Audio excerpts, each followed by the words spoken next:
I am the true alpha male, the living legend of hair loss. Now, as we all know, for a couple months, I'd been shaving off my hair. I've been doing either a 0 or #1 guard buzz cut. I had the current experiment at the time being, how long can I grow the beard? And the answer was a little over 2 months. And then I decided, okay, next. So to change things up, to keep things more interesting on a very dull topic, and that is, am I gonna go bald? Which is why most people watch my videos. And the answer is, yes, you're definitely going to go bald, unless you don't. And you won't know till you get there, but 35 is a good age to determine whether you're gonna be keeping most of your hair the rest of your life or not. For me, I'm 38 and a half. I've got this much, which indicates that for the rest of my life, I'll still keep most of my hair. But let's talk Norwood. Do I still have this chart laying around?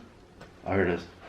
So, a few comments that came in from a couple different people were saying that I've finally reached Norwood 4 status. And what's funny, over the years, I've had people who have been such strong supporters of my channel, like Maxwell Smart, for example, who's always had something intelligent to add and can really, I'm no hair loss expert. I'm just a guy who wanted to make money off of YouTube and discovered that this is how you do it. People are obsessed with this topic, even though I think it's completely boring, honestly, I do. But I've learned a lot from the people who watch my videos, especially people who've been with me this long, like Maxwell Smart. Well, there's also people who watch me out of spite. They hate my channel, they hate my videos, and they're what I'm gonna call prophets of doom. They're viewers who watch all my videos and constantly tell me how bad my hair loss situation is, and that I need to go to Turkey and get a hair transplant. That it's last call for the hair transplant, because by the time I hit 40, I'm gonna be Norwood 4. And maybe I will be. And how much fear and anxiety do I have concerning that thought? Absolutely zero. I do not care, because my identity is not based on my hair or my looks. It's much more than that, and that's in reality how men are judged, and I know that. With that being said, prophets of doom are saying Norwood 4. So, okay, if that's the case, if I'm Norwood 4 by 40, and I've basically been expecting that to happen anyway. You know, less than a year and a half when I turned 40 in April of 2021. If that's the case, then okay, good. I can finally commit to the 0 or #1 guard buzz cut and just be done with it, not think about it anymore. But let's take a look at the official chart. All right, so you be the judge. First of all, you be the judge of where I am now. The universal census, most people agree with each other. They will say that I'm something like a Norwood 2.5. I'm somewhere between this guy and this guy. I don't quite have that landing strip that he has. I still have too much of a point going on. But then at the same time, there's this vertex situation where you're actually starting to thin out on top. Now, my thinning is not diffuse thinning.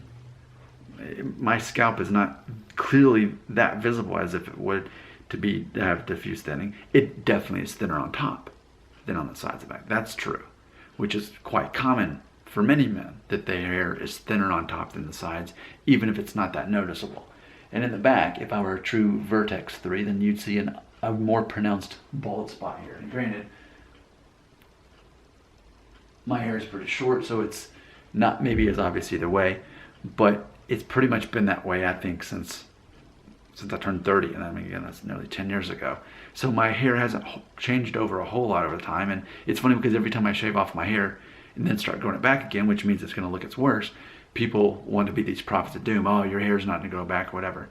Maybe it won't, but what happens is time after time, you give it 3 months, and then I've got 1.5 inches of hair on top, and then those prophets of doom don't have anything to say, because we're faced with the reality that so many men in their 20s and 30s and beyond, if we were to shave off all their hair and just leave a little bit showing through, we would see their exposed hairline. Men's hair styles by default typically are going to help even some of that out to make it as less obvious.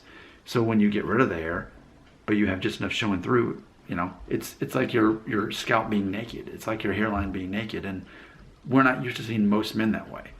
I do not fear that, so I'm like, you know, even though it's going to look a little bit awkward as I grow it out, at least I'm not worried about it.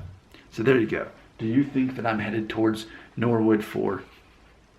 You know, by the time this grows out in a couple months, do you think I'm going to be Norwood 4, are we going to see this detached little island?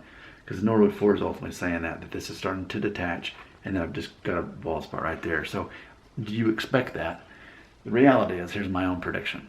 While that could be the case, it could be that pace one time I'm 40 or whatever, what I predict is I've got just enough thinning to make it more obvious when my hair is this short, and just enough of a receding hairline to make it more obvious when it's this short. But ultimately, I've still got enough hair and enough of a hairline to still pull off many hairstyles when it's grown out. It's just that illusion. And if you're not used to watching my channel month after month and year after year, you don't know to expect that.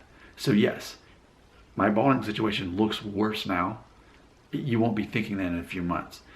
But even if it did, I have 0% fear about that, because my identity is not based on my hair or my looks, and I know that. And that's one of the things that makes me successful and makes me the true alpha male. Your comments belong right here.